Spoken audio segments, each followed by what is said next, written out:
AP Calculus BC, Unit 5, Day 12, Office Hours.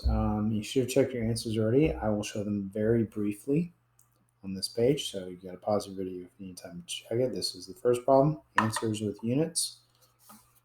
This is the next problem, answers in units. This is the next problem, answers in units. This is the next problem, answers in units. And the next one.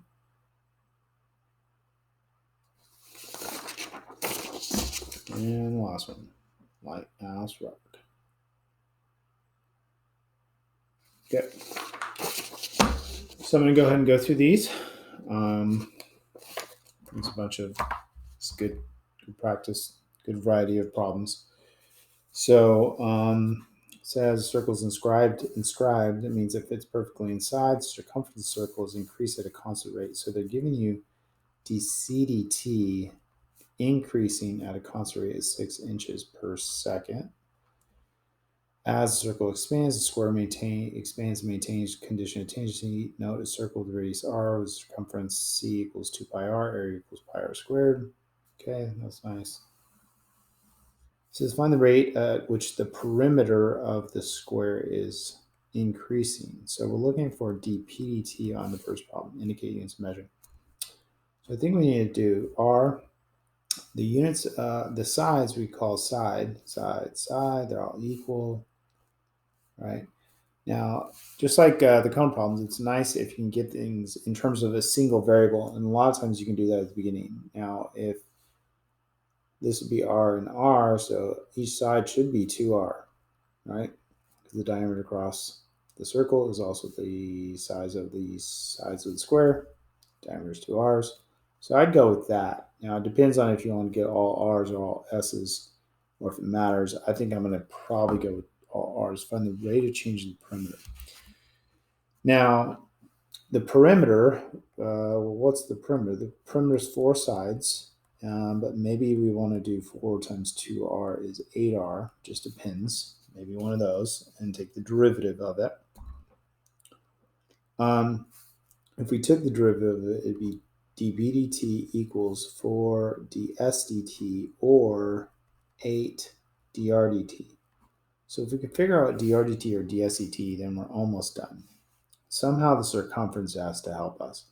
The circumference of the circle is 2 pi r. So if you take the derivative of this, its own little related rates problem, you get 2 pi dr dt. So this is how we're going to find dr dt.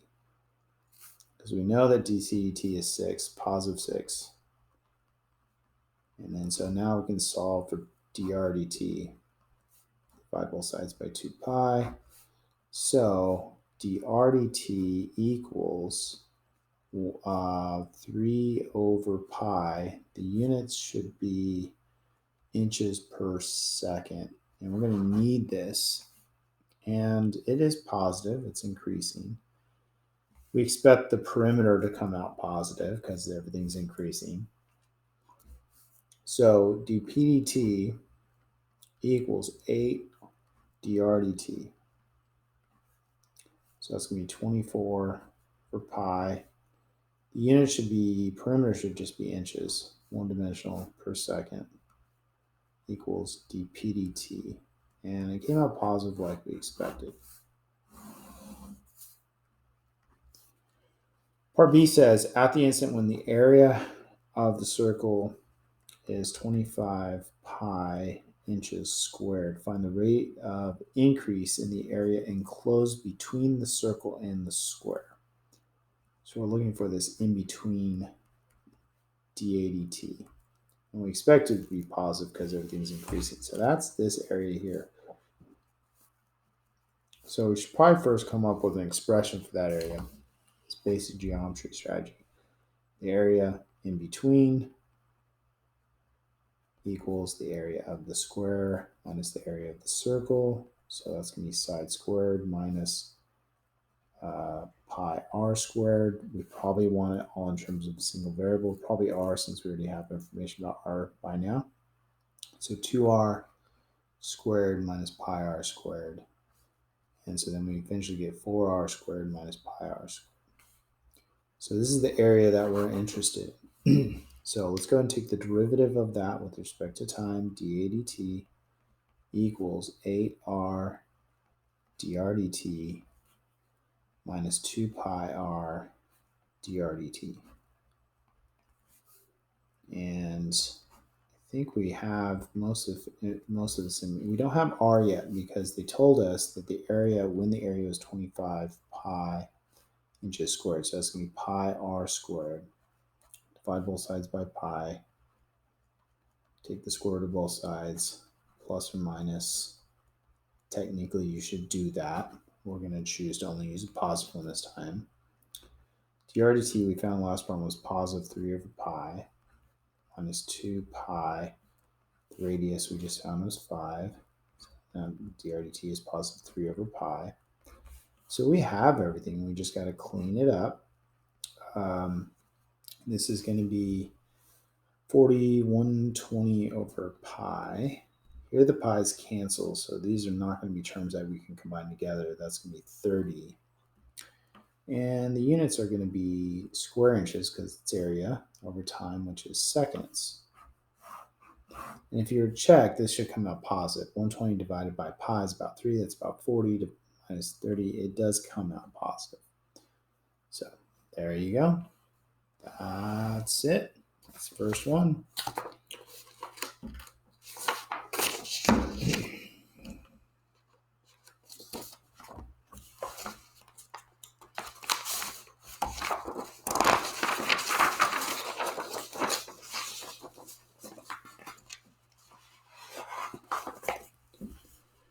Okay, number 2, the balloon. The balloon above is the shape of a cylinder with hemispherical ends, the same radius of that cylinder. So we have a radius here, a radius here. It's a radius of the sphere, it's a radius of the cylinder. The balloon is being inflated at a rate of 261 pi cubic centimeters per minute. So dV dt is positive 261 pi cubic centimeters per minute. Okay, we got that. At the instant when the radius of the cylinder is 3 centimeters, when the radius, the volume of the balloon is 144 pi cubic centimeters. So we need that somehow. And the radius cylinder is increasing at a rate of 2 centimeters per minute, increasing. So this is all true at some moment. We'll probably need that. Volume of the cylinder with radius r and height h is pi r squared h. The volume of the sphere is 4/3 pi r cubed. At this instant, find what is the height of the cylinder. Part A is very geometric, no calculus. We got to find the total volume. Total volume is the volume of the cylinder plus the volume of a sphere. There's 2 half spheres, add them together, you get a whole sphere. So it's going to be pi r squared h plus 4/3 pi r cubed. Definitely has a pi, definitely has an r cubed because 3-dimensional.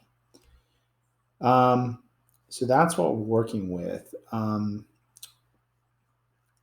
And we're not trying to do any derivatives yet. So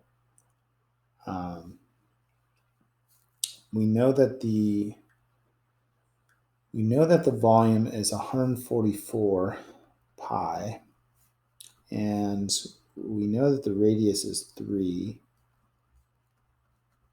So we could plug all that in. And so then we could solve for h. We just got to clean it up. So we have 144 pi equals 9 pi h. Here that cancels with those. You get a 36 pi. So I'm going to subtract 36 pi.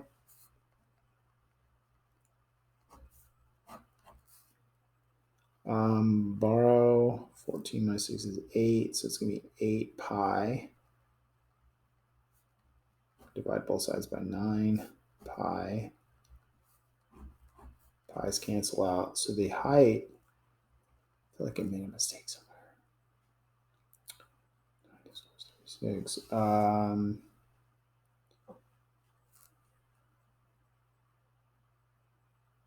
Oh, shoot. Should be 108. So H equals 12, and the units are centimeters. So the reason they're asking you to do this is you probably need it for the next part. So if they ask you to do something algebra or geometric on part A, they're helping you out. You need it. In this instance, how fast is the height of the cylinder increasing? So we're looking for dH dt. And we have something with R's and H's. I don't think there's any way we're going to get purely R's and H's. So we're going to go ahead and take the derivative of the volume with all the R's and H's in it. So we got to do some product rules. Pi R squared dH dt, which is what we're looking for, right?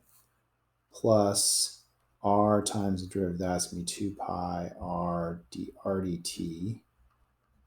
Plus, this doesn't need a product rule. It's going to be 4 pi R squared dr dt. So it's a bit messy, but I think you just got to deal with it. You got a product rule there. I do implicit differentiation. Now, we have dv dt is positive 261 pi. We have the radius is 3. We're looking for dh dt plus h we just found was 12. And r is 3. And dr dt, they said, was positive 2 at this moment. R is 3 squared, and dr dt is positive 2. So we have everything except for dh dt. It's a bit of work, but I think we can do it.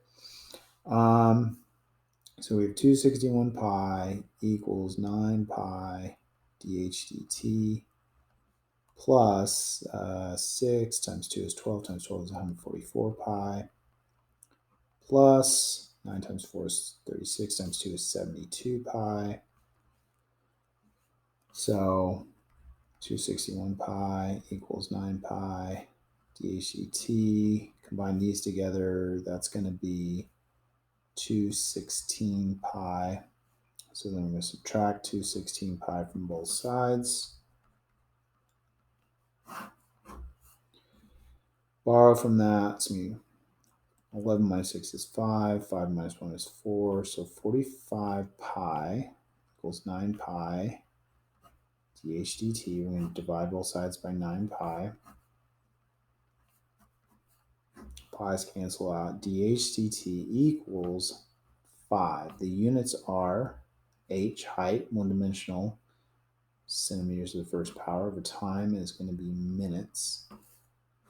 And it came out positive because the balloon's being inflated. It should be getting bigger. The height should be getting bigger. Things should be increasing. So it makes sense. It's a good answer.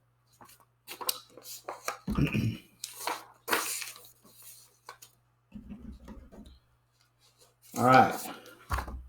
Up next, the trough. Okay, let's see what's going on. A lot of stuff's labeled, but probably label more stuff.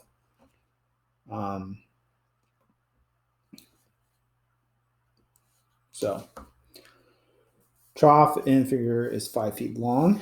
Vertical cross sections are inverted isosceles triangles. So, inverted isosceles triangles with the base. Now, the base here is 2 and the height is 3. So, inverted isosceles triangles, the original ones. Water is being siphoned out of the trough. It's coming out of the trough at a rate of, this is going to be volume, dVdt, 2 cubic feet per minute. We should treat that as negative because we're losing it. At any time t, let h be the depth of the water, v, and v be the volume. So the depth of the water here is going to be h. Find the volume of the water when the trough is full. Okay, well, we got to come up with an expression for the volume. This is a prism that has 2 congruent bases. They're triangles, so it's going to be 1/2. The volume of the prism is the base area times the height. The height is sideways in this sense. Don't confuse it with that height. It's going to be 1/2 base times height times the height. Again, don't confuse these with those yet. So the base is right here of the triangle 2. The height is 3. The height of the trough is the length of the trough is 5. So that's going to be 15 cubic feet is the full volume. Might need that for something else later. I don't know. What is the rate of change in H? So we're looking for dH dt when the trough is quarter full by volume. Okay. Now, we're losing height, we're losing water, we expect to get a negative dH dt, right? And we have the volume. Let's see. We have the volume is 1/2 base times height times the length of the trough is constant. So that we could plug in right now. So this is 5/2 base times height. Now, it would be nice if we could get this in terms of a single variable, and I think this time we can because we have similar triangles here. You guys see this shape here? We have similar triangles. The big one is 2 by 3, and they're similar to each other. So we could say base over height equals 2 over 3. And so then we could get this all in terms of one variable. Since we're looking for h here, I think we want to get it in all h. So base equals 2/3 h.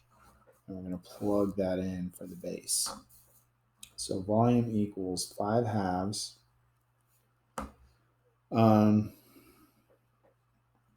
The base is 2/3 h times h. So we're going to get 5/3 h squared. So this is the volume formula that I think will make it the easiest for us, taking care of that up front. So we're going to take the derivative of it, dv dt, and we're going to get 10/3 h dh dt. Now this is what we're looking for. We have dv dt is -2. They gave us that. We're trying to find the height. It says a quarter full by volume. So that's not a quarter of the height. We got to find the height that goes with that. So we have the full volume. So quarter of the volume is going to be 1/4 of that. We found that 15 up there in the top. So quarter of the volume is 15/4. We can set it equal to our new volume formula. That's all h, and solve for h. Figure out what h is. So h squared equals 15/4 times 3/5. So that's going to be 9/4. We're going to take the square root of both sides. Plus or minus h equals 3/2. Positive is what we want. So that's what's going to go here. Now, solve for dH dt. We get -2/5. The units for h are one-dimensional lengths, so that should just be feet to the first power. Time is minutes, and it did come out negative like we expected it to. C says, what is the rate of change of the area of the surface of the water shaded in the figure at the instance when the trough is quarter full by volume? So we're looking for dSA dt at the same point. Now, the surface area on these problems that involve like actual water, liquid, fluid in a container, when they say surface area, they mean literally the surface area, exposed area to the air, not the geometric surface area around the whole shape. So what is the surface area? Well, it's base times height. It's a rectangle. The base is the thing that's changing. The height is always 5. So really, it's just 5b no matter what. And so we do have a lot of information about height, so I think it would be helpful to change this to in terms of the height using what we figured out last time.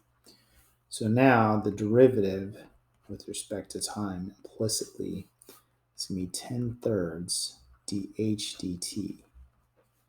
And we have that information. We have the dH dt when it's a quarter full by volume. It's -2/5. So dSAT, derivative of the surface area, is going to be negative 4/3. The unit surface area, which should be feet squared, over time is minutes. And it came out negative, which makes sense because the surface area should be shrinking as the level of water falls with the volume leaking out. So that's a good one.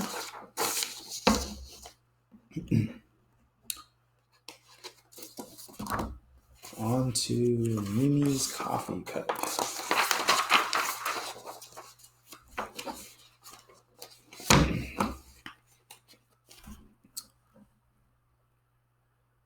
So, as shown in figure above, water is drained from a conical tank, a coffee maker, of a height of 12 feet, diameter of 8 feet. Probably want to think of that as the radius, into a cylindrical tank that has a base with an area of 400 pi square feet. So that's constant because it's like a coffee cup. The depth H of water in the conical tank. H is changing dH/dt at a rate of H minus 12 feet per minute. Now I'd say it's increasing. It's positive, right? Because the water level is going up in here. The volume of the cone, the radius r, H as volume equals 1/3 pi r squared H. So we're going to want to look at this cone with its own radius and its own height, which is different than the height of the tank. So I'm going to have to try and keep these things separate at the same time. A, right. Now, did they tell us? And give us dVdt. So this is dVdt. It's positive for the cylindrical tank, negative for the cone. So it just depends. Right expression for the volume of the water in the conical tank as shown. Okay, right expression for the volume of water in the conical tank as a function of H. So the volume is volume water in the conical tank. So that's 1/3 pi r squared H. We're going to use similar triangles in the cone. R over H equals 4/12. We want an all H, so we're going to solve for R in terms of H. It's 1/3 H. We're going to plug it in. So we're going to get 1/3 pi. The radius is 1/3 H squared H. So we're going to get pi over 27H cubed. So this is something you probably want to do anyways. And they're helping you out. No calculus yet, just some geometry and algebra. At what rate is the volume of the water in the conical tank changing when H equals 3 indicate units of measure? So we want to find dVdt in the cone, which by the way is going to be the same as dVdt in the cylinder, because whatever you lose from the cone, you gain in the cylinder. It says when H equals 3. Now, we expect this to be negative because we're losing volume. So we need to write an equation. We already got our equation. We already got in terms of all H. And so we're going to take the derivative with respect to time. And that's going to give us pi over 9 H squared dH dt. Now this expression, okay, the water in the column. Okay, so this is for this height up here. I kind of wrote it next to that. I'm not going to pay attention to that H yet. So let's see. We could say that dVdt equals pi over 9 H squared, and dHdt is H minus 12. So they gave us dHdt, but they gave us an expression, which is kind of strange. A lot of times they just give you a value, a number. And that's it. But we want to know when H equals 3, so we just plug that in. dVdt equals pi over 9. H is 3. 3 in there. And this is going to be negative 9. Just going to cancel this 9. So dVdt equals negative 9 pi Units are volume, cubic feet over time is minutes on this problem. And it came out negative and it should, because we're losing volume. C says, let Y be the depth of the water in the cylindrical tank, the coffee cup. At what rate is Y changing when H equals 3? Indicate the units of measurement.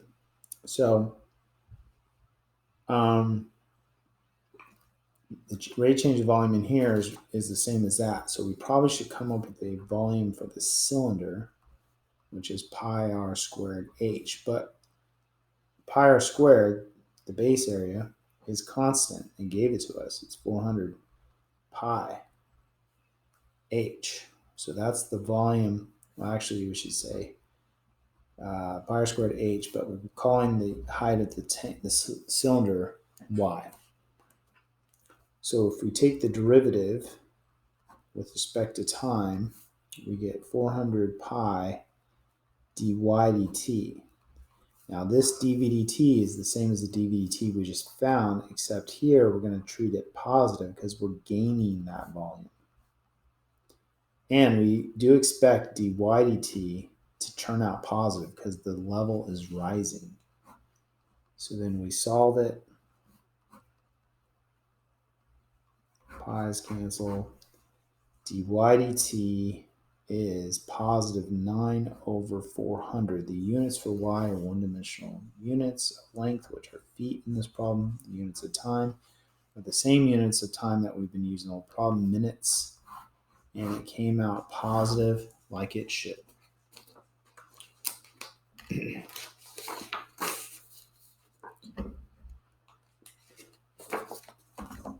Okay. Tightrope walker. This is a fun one. You guys remember this one from last year?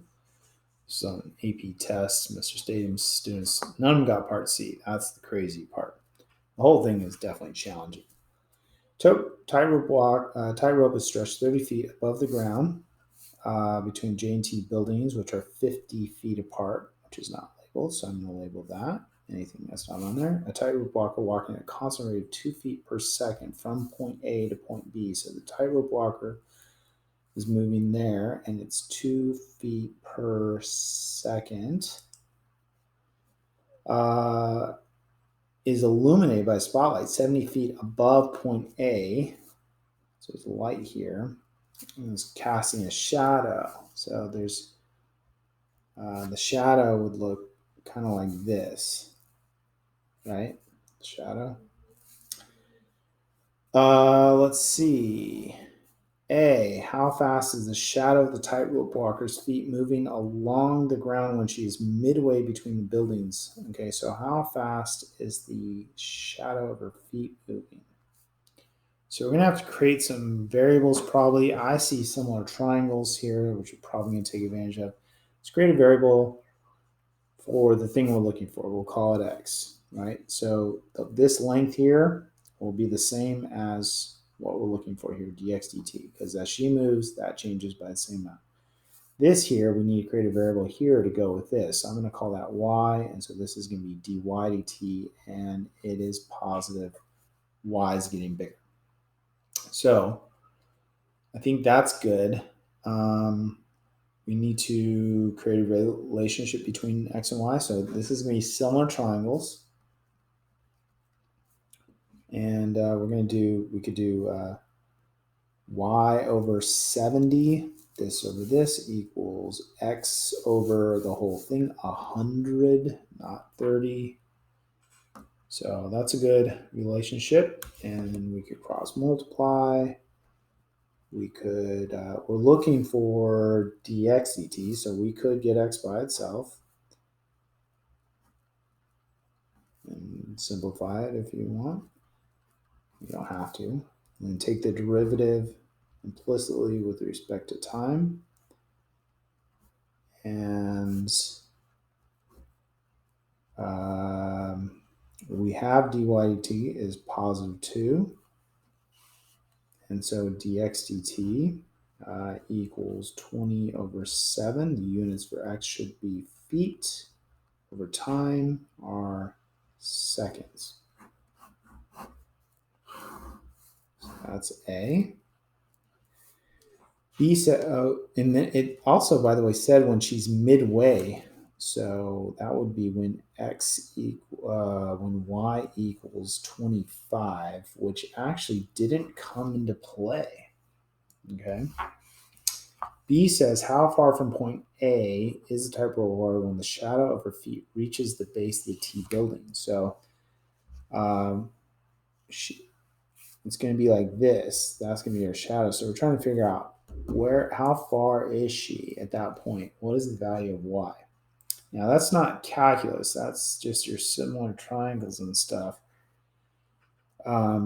That's going back to y over 70 equals x over 100. What we know is that in this situation, x is going to be 50. So y is going to equal 1/2, 50 over 100, times 70. Y is going to equal 35 feet. And maybe we'll need that for something. C is where things get really crazy. How fast is the shadow of the tightrope walker's feet moving up the wall of the T building when she is 10 feet from point B? Okay, so she's already passed this 35 point mark. She's at 40 feet. And now it's starting to move up the building, right? As she gets closer to it. She's going to meet it when she gets all the way there. It's going to be right in front of her. So I think I'm going to draw another picture real quick because it's just getting messy right now. And it's going to change things here. So here's her shadow. Here's her. And we get two right triangles, and they are similar to each other, but they're not inside of each other anymore. This is y. She's still moving this way. dy dt still equals 2 feet per second. X just doesn't matter anymore. So I'm going to create a new variable. I'm going to call it z. Now you could put the z right here, or you could put it here. We want to associate with this because we want to know how fast is it going up the building, z dt. Now we could put the z in here, and then this is going to be 30 minus z, or if we put the z here, this would be 30 minus z. Either way, it's going to work out. In this case, it's going to come out negative, which is okay, but we probably don't want to give that negative in our final answer. Now, we have similar triangles here, again, and so we could say like y over 70 equals this over z. But what do we put right here? Well, this would be 50 minus y, right? We don't want to create a new variable. But whatever y is, that's going to be 50 minus y. So I think that's what we want to do. So now if we cross multiply, that's what we get. We're trying to get dz dt, right? So I mean, I guess we could divide by y. Now, when we go to take derivative of this, I think it would be better. I don't really want to do quotient rule. I'm going to think it was y to the negative 1. So dz dt is going to be negative 3,500 y to the negative 2 dy dt. Derivative of negative 70 is 0. So dz dt equals negative 3,500 over y squared dy dt. Now they said when she is 10 feet from point B, 10 feet, which means that y would have to be 40, right? And we have dy dt already is 2 feet. We consider it positive. So this is going to be 1,600. We could get rid of the zeros. We could reduce that. So it looks like dz dt is negative 35 over 8 feet per second. Now, for my answer, I'm not going to say negative because that would kind of indicate direction as if she's moving to the left, which she's not. It's actually a shadow. It's moving up. We just tied it to this variable right here, which is getting shorter. So that's why it's negative. But we want to talk about it. So her, or we could say the shadow of the tight rope walker's feet is moving up the wall of the T building at a rate of 35/8 feet per second. So that's a better answer. Negative doesn't make sense. If I put the Z here, I would have come out positive, which I totally could have done. The work would have been different and would have got the same answer with positive. So maybe that would have been better to put the Z there to avoid the whole negative thing, but either way it works. Just got to pay attention.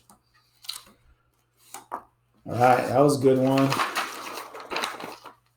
All right, good old Lighthouse Rock. I think I made you guys do this probably 3 or 4 times last year. Ones have it memorized in their sleep. So, Lighthouse Rock. Ship A is traveling due west. Okay, and there's a little compass thing here at 15 kilometers per hour towards Lighthouse Rock, which again, if you weren't sure what west was, it says towards Lighthouse Rock. Ship B is traveling due north away from Lighthouse Rock at a speed of 10 kilometers per hour. Let X be the distance between ship A and Lighthouse Rock, okay, as labeled. Let Y be the distance between ship B and Lighthouse Rock, as labeled. Find the distance between, in kilometers, between ship A and ship B when X equals 4 and Y equals 3. So these are not constants, so be careful that you don't plug these in prematurely. Now, I'm going to call that Z. You can call it whatever you want. I'm going to call it Z. So part A is purely geometry algebra. So it's going to be x squared plus y squared equals z squared. We might use this for the related rates. For now, we're just trying to find the length of z. So it's going to be 16 plus 9 equals z squared. 25 equals z squared. Square root, both sides, plus or minus. I want to see that in your work. We're going to go with positive 5 kilometers. Now, if you create some new variables, make sure they're labeled on your picture. Okay, that's A. B says find the rate of change in kilometers per hour of the distance between the two ships when x equals 4 and y equals 3. So we're trying to find dz dt when x equals 4 and y equals 3. We expect it. Well, this is coming in and that's going out. So z getting long or short, it's a struggle between these two. But this one's coming in faster than that one's going out. So this one's getting closer, more faster than that one's getting longer. So I'm going to say I think it's going to be negative. I think it's shrinking. So our relationship, which we already used, is x squared plus y squared equals z squared. None of these are constant. We cannot plug any of these numbers in yet before taking the derivative. Take derivative, dx, 2 x to the first, dx dt, plus 2y to the first, dy dt equals 2z to the first, dz dt. And this is what we want. Okay. So x is 4, dx dt. Now, I would say this is dx dt. I didn't label that yet. And I'm going to make it negative because x is shrinking. This is dy dt. I'm going to make it positive because y is getting longer. So make sure you identify that. So dx dt is negative 15. Y is 3, dy dt is positive 10. Z we just found was 5. So we have everything we need to find dz dt. Now we just got to, this is going to be 60, negative 120, plus 60. Just got to go through the motions. Looks like it's going to come out negative like I thought it should.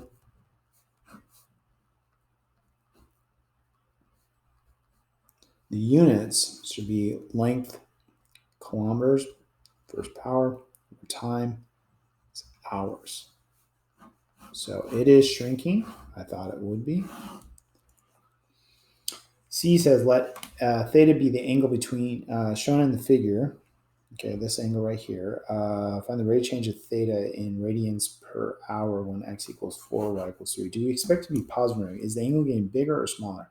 A is coming in, B is going out. It should be getting bigger, right?